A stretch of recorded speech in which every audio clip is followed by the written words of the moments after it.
सुप्रभात। सम्मानित शिक्षक गणों, मेरे प्रिय साथियों, मैं विद्या सोनी कक्षा 8वीं ब की छात्र आप सभी के समक्ष दिए गए विषय विद्यालय में मेरा पहला दिन। विद्यालय में मेरा पहला दिन काफी अच्छा था। शुरुआत में तो मैं थोड़ी डरी हुई थी क्योंकि मेरा कोई मित्र नहीं था। जब मैं कक्षा में आई तो मेरी कक्षा अध्यापक ने मेरा सभी विद्यार्थियों से परिचय करवाया। बाद में मैंने काफ़ी मित्र बनाए। मैंने विद्यालय में बहुत कुछ सीखा, शिक्षा से संबंधित चीज़ें और अनुशासन। मेरे अध्यापकों का आदर करना। मैंने कई मित्र बनाए, उनके साथ मैंने अच्छी आदतें सीखी और किस अनुशासन हमें अच्छी आदतों से रहना चाहिए कक्षा में। विद्यालय में हम बहुत सी नई चीज़ें सीखते हैं। हर बच्चे को हर शिक्षक एक बच्चे को एक महान इंसान बनाने के प्रयास में होता है। शिक्षक हमारे गुरु होते हैं, हमें कई चीज़ें सिखाते हैं। मैंने भी अपने शिक्षक से बहुत कुछ सीखा। मेरे कक्षा अध्यापक ने मुझे अच्छी आदतें सिखाई और मुझे मेरी सहायता भी की बाकी सब विषयों में। मेरा पहला दिन था तो मुझे पहले से नहीं पता था। मेरे साथियों, मेरे दोस्तों ने भी मेरी काफ़ी मदद की। मैं ये कहना चाहूँगी कि विद्यालय में सबका दिन अच्छा होता है। हम थोड़े डरे हुए होते हैं, लेकिन विद्यालय हमारे ज़िंदगी के लिए बहुत ही महत्वपूर्ण होता है। एक बच्चे को विद्यालय में बहुत कुछ सीखने को मिलता है। उसका पहला गुरु उसकी माँ होती है, लेकिन उसके बाद उसे विद्यालय की ज़रूरत ज़रूर पड़ती है। Thank you. कक्षा 7वीं की छात्रा आप सभी के सामने दिए गए विषय डॉक्टर भगवान के स्वरूप होते हैं कैसे के ऊपर अपने विचारों को प्रस्तुत करने जा रही हूँ। डॉक्टर भगवान के स्वरूप होते हैं, अर्थात जब भी हमें कुछ भी होता है तो भगवान को डॉक्टर को हमारा दूसरा भगवान कहा जाता है। हमें जब भी कुछ होता है तो डॉक्टर हमारे लिए बहुत ज़्यादा महत्वपूर्ण होता है। जब भी हमें कुछ होता है वो हमेशा हमारे लिए हमारा इलाज करते हैं। जैसे जब कोरोना चल रहा था तो कोरोना में डॉक्टरों ने अपनी परवाह बिना किए हुए हम लोगों को देखा। अपने परिवार को छोड़कर हम लोगों की इलाज करने के लिए वो लोग रुके। उन्हें खुद कोरोना हुआ, लेकिन वो लोग सिर्फ हमारे लिए यहाँ पे हॉस्पिटल में आए। डॉक्टर हमारे लिए महत्वपूर्ण होते हैं। जब भी कुछ होता है वो अपने परिवार को पहले नहीं देखते हैं, हम लोगों को देखते हैं।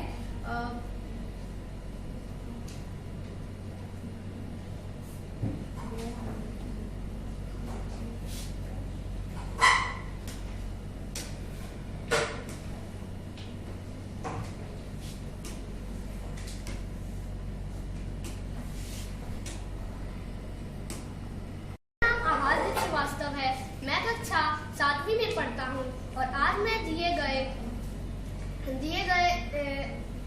टॉपिक पे बोलने जा रहा हूँ, जो है कि विद्यार्थियों के नज़र में खेल क्या महत्व रखता है। खेल से आपको पता लगता ही होगा। खेल मतलब मस्ती, मजा। खेल जिसे हम खेल सकते हैं। ये कोरोना दौर था जिसमें हम बच्चे घर के बाहर नहीं निकल रहे थे, जिसके कारण ना हम खेल पा रहे थे, ना ही हम बाहर निकल के अपने मित्रों से मिल पा रहे थे। आप जानते ही होंगे विराट कोहली, महेंद्र सिंह धोनी, ये सभी क्रिकेट खेलते हैं, जिनमें विराट कोहली, धोनी को सब जानते हैं। पढ़ने के साथ ही उनका नाम खेलों में भी है, जैसे कि CR7, Cristiano Ronaldo, Lionel Messi जो फुटबॉल के खिलाड़ी हैं, उनका भी नाम है। वो भी बचपन में पढ़ते थे, जैसे हम अभी पढ़ाई कर रहे हैं। खेल भी हमारे लिए बहुत महत्वपूर्ण है, क्योंकि जब तक हम खेलेंगे नहीं तब तक हमें पता नहीं चलेगा। हमारे लिए खेल इसलिए बहुत महत्वपूर्ण है क्योंकि खेल से अगर हम खेल से हमें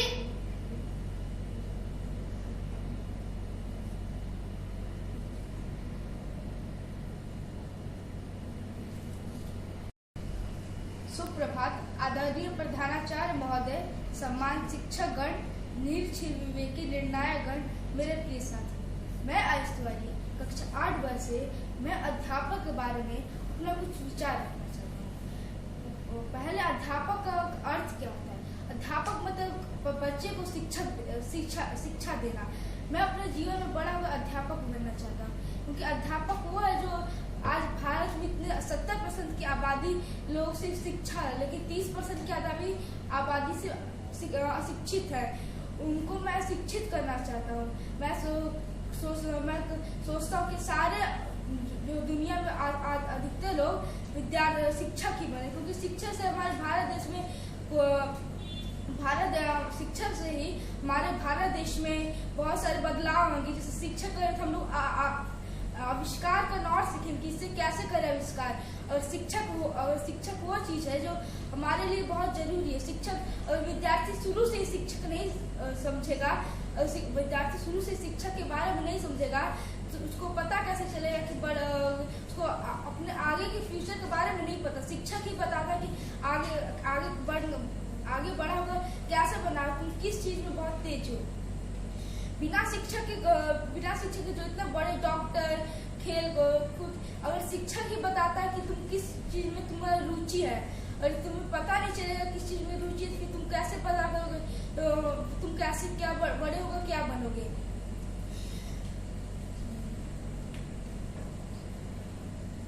धन्यवाद। आदरणीय शिक्षकगण और मेरे प्यारे साथियों, मैं अदिति पांडे कक्षा 8वीं वर्ष से आप सभी के सामने जल के अभाव में जीवन कैसा होगा उसके बारे में अपने विचारों को व्यक्त करना चाहती हूँ। जैसा कि आप सब देख सकते हैं, अभी गर्मियों के दिन चल रही हैं और गर्मियों में पानी की कितनी ज़रूरत होती है। बाहर से जैसे आप घर पे जाते हैं, आप कुछ करें ना करें, आप पानी ज़रूर पीते हैं। और जहाँ हम रहते हैं झारखंड में हर प्रति साल यहाँ पे सूखा पड़ना तय है। हम पानी के बिना अपनी दिनचर्या भी शुरू नहीं कर सकते हैं। और जहाँ पे हम रहते हैं झारखंड में हर साल सूखा भी पड़ता है और हमारे आसपास के कुएं, नदी हर जगह प्रति साल पानी की कमी होते जा रही है। और पानी की कमी से कृषि पे एक अलग ही प्रभाव पड़ रहा है। पानी नहीं है तो पानी के बिना हम कृषि नहीं कर सकते। आप सब जानते हैं, किसान इसके चलते आत्महत्या करें क्योंकि उन्हें पानी नहीं मिल रहा और वो कृषि नहीं कर सकते। और भारत ने कृषि का मतलब कुछ 70%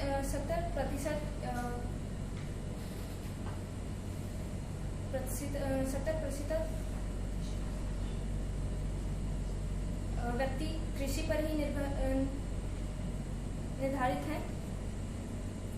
धन्यवाद। की छात्रा, आज मेरे दिए गए विषय ग्रीष्म ऋतु में पक्षियों की सेवा कैसे कर सकते हैं पर कुछ शब्द बोलना चाहती हूँ। आजकल गर्मी का मौसम चल रहा है, यानी ग्रीष्म ऋतु चल रही है। आजकल तो तापमान 44 डिग्री तक भी जा रहा है। हम इंसान तो एयर कंडीशनर, रेफ्रिजरेटर, इन सब उपकरणों से बच जाते हैं, लेकिन उन पक्षियों का क्या जो कि खुले में रहते हैं और उनके लिए ये सब साधन नहीं होते। हमें इन पक्षियों की सेवा करने के लिए कुछ काम करने चाहिए, जैसे कि हम इतने बड़े घड़े में कुछ पानी डाल के और उसे हम बाहर रख सकते हैं किसी खुले मैदान में या फिर अपने बालकनी के दीवार पे। और जब भी कोई पक्षी अगर प्यासा होगा तो वो वहाँ आकर उस पानी को पी लेगा, उसकी प्यास बुझ जाएगी। आजकल कुछ शार्क के नाम की चिड़िया हैं जो कि काली होती है और उनकी चोंच पीली होती है। वो अलग पक्षियों को बहुत ही तंग करती है और उनसे उनका घर छीन लेती है, जो कि घोंसले होते हैं। तो हम कोशिश कर सकते हैं कि जब भी हम किसी शार्कों को उन पक्षियों को परेशान करते हुए देखें तो हम उसे दूर भगाकर उन पक्षियों की रक्षा करें। और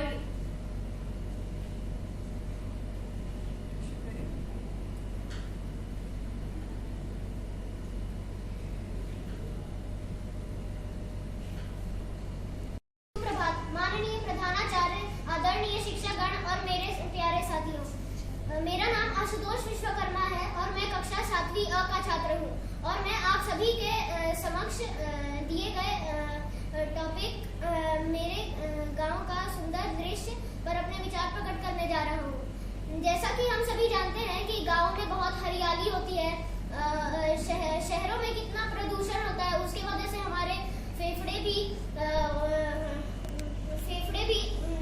डैमेज होते हैं। शहरों में इतना पोल्यूशन होता है कि हमें कुछ अच्छी तरह से कभी कभी दिखाई भी नहीं देता है। गांवों में बहुत हरियाली होती है। ज़्यादातर भारत में 70% किसान ही है और वो खेतों में काम करके उसका दृश्य सुंदर बनाते हैं और हमें अनाज देते हैं।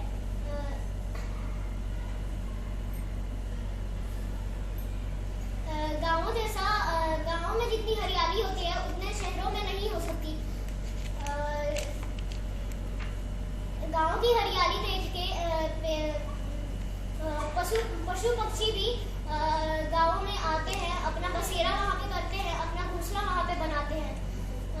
तो अंततः मैं यही कहना चाहूँगा कि गांवों में जितनी हरियाली होती है उसे वो बहुत ही अच्छी होती है शहरों के मुकाबले। धन्यवाद। अंशराज कक्षा 8वीं ब से आप सभी के समक्ष अच्छी आदतों पर अपने विचार प्रस्तुत करने जा रहा हूँ। अच्छी आदतों का हमारे जीवन में क्या महत्व है? अच्छी आदतें हमारे जीवन में बहुत ही महत्वपूर्ण होती है क्योंकि वह हमारी जिंदगी को आसान बना देती है और हमें अपनी जिंदगी को मंगलमय तरीके से जीने का अवसर देती है।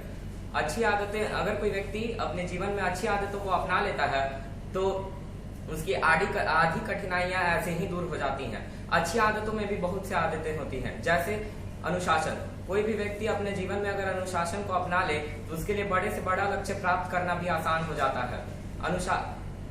अनुशासन से व्यक्ति को अनुभव भी प्राप्त होता है। और भी बहुत सारी अच्छी आदतें होती हैं और अच्छी आदतें हमें बहुत से परिस्थितियों से भी बचाती हैं। जैसे अगर हम अच्छी आदत को अपना लें और अपने कार्य को समय पर पूरा करें तो हम बहुत जगह डांट खाने से भी बच जाते हैं। अच्छी आदतों को अपनाने से हमारा जीवन बहुत ही आसान हो जाता है। और